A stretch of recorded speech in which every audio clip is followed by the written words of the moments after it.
AP state government retired employees association ఉమ్మడి తూర్పుగోదావరి జిల్లా 50వ వార్షికోత్సవాన్ని కాకినాడలో ప్రముఖుల సమక్షంలో ఘనంగా నిర్వహించి ప్రత్యేక సంచిక సాగునీరును ఆవిష్కరించారు. కాకినాడలోని అసోసియేషన్ కార్యాలయ ఆవరణలో ఈ వేడుకలు జాజ్వల్యంగా సాగాయి. ప్రధాన అతిథిగా పీఠాధిపతి ఉమర్ అలీషా పాల్గొని ప్రసంగించారు. సంఘం 50 సంవత్సరాలు పూర్తి కావడంతో ఎంతో ఆనందంగా ఉందని అన్నారు. తాను ఉద్యోగి కాకపోయినా గౌరవంగా ఆహ్వానించినందుకు అసోసియేషన్ సభ్యులకు ధన్యవాదాలు తెలిపారు. ఉద్యోగుల సేవలు భవిష్యత్తులో మరింత విస్తరించాలని ఆకాంక్షించారు. సంఘం రాష్ట్ర అధ్యక్షుడు పిఎస్ఎస్ఎన్పి శాస్త్రి, జిల్లా ప్రధాన కార్యదర్శి టి నూకరాజు, రాష్ట్ర కార్యదర్శులు ఎస్ ఇబ్రహీం, సరోజిని, షాజీదా తదితరులు హాజరయ్యారు. అనంతరం సాంస్కృతిక కార్యక్రమాలు వేడుకలకు మరింత అందం చేకూర్చాయి. అంతకు ముందు సంఘం 50 ఏళ్ల ప్రయాణంలో సాధించిన విజయాలను కార్యవర్గం సభకు తెలియజేసింది. ఈ కార్యక్రమంలో MLC Karri Padmasri, Kakinada city MLA Vanamadi Venkateswararao, TDP రాష్ట్ర కార్యదర్శి సత్యనారాయణమూర్తి, పెద్దాపురం మాజీ municipal chairman Raja Suribaburaju, red cross chairman YD Ramarao, BJP రాష్ట్ర ప్రధాన కార్యదర్శి సాలగ్రామ లక్ష్మీ ప్రసన్న, టీడీపీ నాయకులు మీసాల రాజు, కృపారత్నం, ఏటీఓ డి అపర్ణ తదితరులు పాల్గొన్నారు.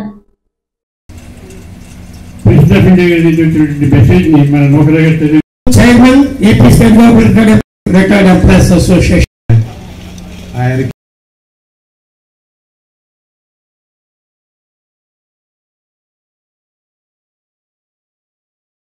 సంబంధమైనటువంటి బాంధవ్యాలతో పబ్లిక్ రిలేషన్స్ ఏర్పరచుకొని మనం ఆహ్లాదపరచుకోవడానికి మన జీవితాన్ని మనం అలవర్చుకోవాలి. భగవంతుడు ప్రసాదించినటువంటి ఈ జీవితాన్ని మనం ఆహ్లాదంగా, ఒక ఆనందంగా, ఒక మంచి సౌధంగా నిర్మాణం చేసుకొని ఆ భగవత్ కృపతో మనం జీవనయానం సాగించాలి. అదేవిధంగా ఈనాటి సమాజంలో వస్తున్నటువంటి మార్పులకు అనుగుణ్యంగా మన జీవన విధానంలో కూడా మనం ఒక చక్కని అవగాహనతో మనుగడ సాగించేటువంటి విధానం అలవర్చుకున్నట్లయితే సమస్యలు ఏవి రాకుండా మనకు ఉంటాయి. ఎందుకంటే సాధారణంగా మనం మన పూర్వకాలంలో మనం ఈ విధంగా ఉండేవాళ్ళం అనేటువంటి భావనతో ఈనాటి కాలంలో ఆ యొక్క భావనలు మనం మార్పు చేసుకోకపోతే సమస్యలు ఏర్పడేటువంటి అవకాశం ఉంది. ఈ యొక్క అసోసియేషన్ ద్వారా నాకు ఎంతో కాలం నుంచి ఈ సంబంధం ఉంది. 2000 సంవత్సరం కాలంలో దురాని గారు, పాత్రో గారు, ఈ విధంగా పెద్దలందరూ ఉండేవారు, శాస్త్రి గారు, వారంతా ఆ కాలంలో నన్ను ఈ రిటైర్డ్ ఎంప్లాయీస్ అసోసియేషన్కి మీరు ఆనరబుల్ ప్రెసిడెంట్గా ఉండాలి అని చెప్పి వారు కోరడం జరిగింది. కానీ నేను ఏ విధమైనటువంటి గవర్నమెంట్ ఉద్యోగిని కాదు, ఏ విధమైనటువంటి ఉద్యోగాలు చేసినటువంటి వాడిని కాదు. మరి మీరు నన్ను ఈ ఎంప్లాయీస్ అసోసియేషన్కి ప్రెసిడెంట్, ఆనరీ ప్రెసిడెంట్గా ఉండేటువంటి విషయం ఎందుకు ఉండమంటున్నారని చెప్పి వారిని అడగడం జరిగింది. కానీ మీ యొక్క ఆధ్యాత్మిక విధానం ఈనాటి వృద్ధాప్య దశలో మాలాంటి వారికి అవసరం. మీరు వచ్చి ఈ ప్రతి సమావేశానికి ప్రతి సంవత్సరం రావాల్సిందిగా వారు కోరడం జరిగింది. కానీ నాకు ఆ సమయాభావం వల్ల రాలేకపోయినా కొన్ని కార్యక్రమాల్లో పాల్గొంటూ వారు చూపేటువంటి ప్రేమ, ఆప్యాయత, ఆదరణ, వారి యొక్క ఆ పెద్దల యొక్క ఆశీస్సులు పొందాలనేటువంటి సంకల్పంతో నేను ఈ కార్యక్రమాల్లో పాల్గొనడం జరుగుతుంది. ఈ కాకినాడలో పెన్షన్స్ అసోసియేషన్ గోల్డెన్ జూబ్లీ 50 సంవత్సరం కార్యక్రమం చేసుకోవటం ఇంత ఆనందదాయకంగా, ఆహ్లాదకరమైన పరిస్థితుల్లో మనం అందరం కూడా ఈ కార్యక్రమం చేసుకుంటా ఉన్నాం. మరి 50 సంవత్సరాలు కార్యక్రమం అంటే ఆసామిషయం కాదు. ముఖ్యంగా మరి 60 సంవత్సరాల వరకు ఉద్యోగం చేస్తూ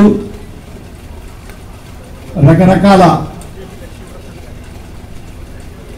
కార్యక్రమాల్లో గివింగ్ అవుతుంది to the society and to the nation. ఎందుకంటే వీళ్ళు ఒక బాధ్యత తీసుకున్నారు అంటే అదొక డిసిప్లిన్డ్ మేనర్గా తీసుకెళ్తారు. ఏదైనా సరే any responsibility take it in a discipline manner. మనకి ఇప్పుడు మీలాంటి వాళ్ళు ఉన్నారు మాకు గైడ్ చేయడానికి. ఎందుకంటే దేశం బాగుపడాలన్నా, రాష్ట్రం బాగుపడాలన్నా మీ యొక్క ఆలోచనలు. ఎందుకంటే స్టార్టింగ్ నుంచి ఇప్పటి వరకు ఎన్నెన్ని మనం డెవలప్మెంట్స్ చూసాము, అన్నీ కూడా మీ యొక్క ఆలోచనలతోనే వస్తుందండి. ఎందుకంటే మనం చూస్తాం ఐఏఎస్ ఆఫీసర్లు చూస్తాం, టీచర్స్ చూస్తాం, సెంట్రల్ గవర్నమెంట్లో చూస్తాం, రైల్వేస్ చూస్తాం, రోడ్ అండ్ ఇన్ఫ్రాస్ట్రక్చర్ చూస్తాం, ఎక్కడ చూసినా అందరూ కూడా ఈ గవర్నమెంట్ ఎంప్లాయీస్ వాళ్ళ యొక్క ఆలోచనలతో ఈరోజు అధికారంలోకి వచ్చాం. ఈ రోజున అధికారంలోకి వచ్చి ఈ రోజు ప్రజలు అనుకునే విధంగా అభివృద్ధి చేస్తుంటే ఈ రోజున అభివృద్ధి కూడా తప్పు పడుతున్నారు. ఈ రోజున నేనేమంటానంటే ఈ రోజున గతంలో ఎంతో అభివృద్ధి చేసి ముందుకెళ్తున్న తరుణంలో ముఖ్యమంత్రి చంద్రబాబు నాయుడు పనిచేసిన విధానంలో ఇలాంటి తప్పుడు ప్రచారాలు చేస్తే మళ్ళీ అధికారం కోల్పోవడం జరిగింది. ప్రజలు నమ్మారు వాళ్ళ తప్పుడు ప్రచారాన్ని. మళ్ళీ ఇప్పుడు తప్పుడు ప్రచారాలు మొదలు పెడుతున్నారు.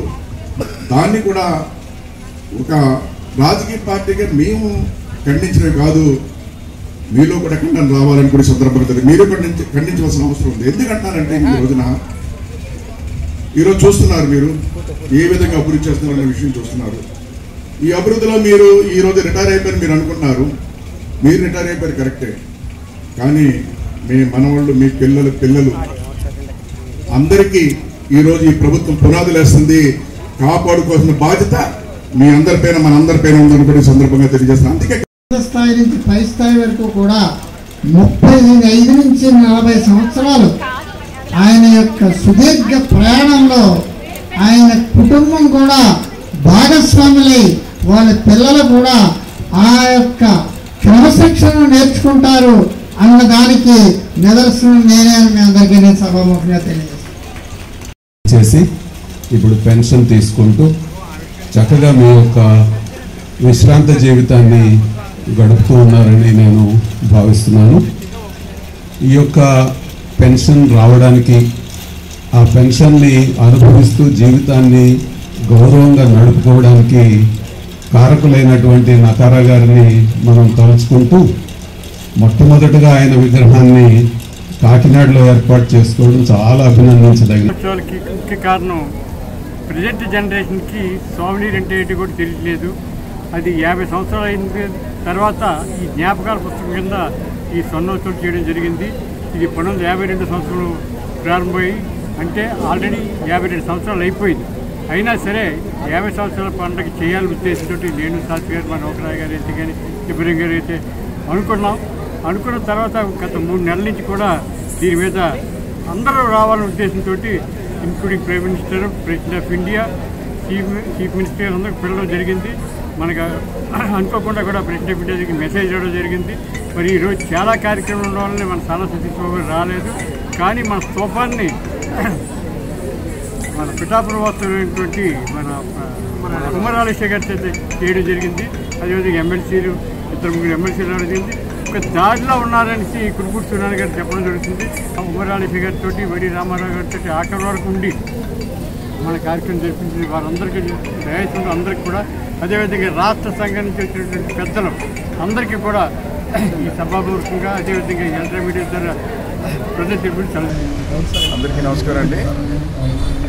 ఈరోజు జిల్లా ప్రజలకి అందరికీ కూడా విజ్ఞప్తి, కాకినాడ ప్రజలకు మరి ముఖ్యంగా ఏదైతే మందా తుఫాను 28వ తారీఖు వరకు తుఫాను వస్తుందని హెచ్చరికలు జారీ చేశారో మనందరం కూడా అప్రమత్తంగా ఉండాలి. ఎందుకంటే ఈరోజు అనుకోకుండా జరుగుతున్న ప్రమాదాలు మనం చూస్తున్నాం. పిడుగులప్పుడు కూడా చాలామంది చనిపోతున్నారు. ఒక పక్కన జర్నీ చేస్తూ వరదలు ఇరికిపోయి చనిపోతున్నారు. అందాక జర్నీలు ఆపాలి. కొన్ని ప్రాంతాలకు వెళ్లకుండా అందరూ కూడా నిషేధించిన ప్రాంతాలకు వెళ్ళకూడదు. అదేవిధంగా చూసుకున్నట్టయితే ఒక పక్కన ఏటలకు కూడా వెళ్ళకూడదు, ఫిషింగ్కి వెళ్ళకూడదని చెప్పేసి ఆదేశించడం జరిగింది. అందరూ కూడా ఒకవేళ వెళ్ళిన వాళ్ళు ఎవరున్నా తిరిగి వచ్చేయాలని కుటుంబ సభ్యులు కూడా విజ్ఞప్తి చేస్తున్నా. మీరు కూడా మెసేజ్ ఇవ్వాలి. ప్రభుత్వ పరంగా ఇప్పటికే మెసేజ్ ఇవ్వడం జరిగింది. అందరూ అప్రమత్తంగా ఉండాలని, ఈ ముందా తుఫానికి హెచ్చరికలు జారీ ఏదైతే చేశారో అవన్నీ కూడా ప్రభుత్వానికి కూడా సహకరించాలని అందరినీ కోరుకుంటున్నాను.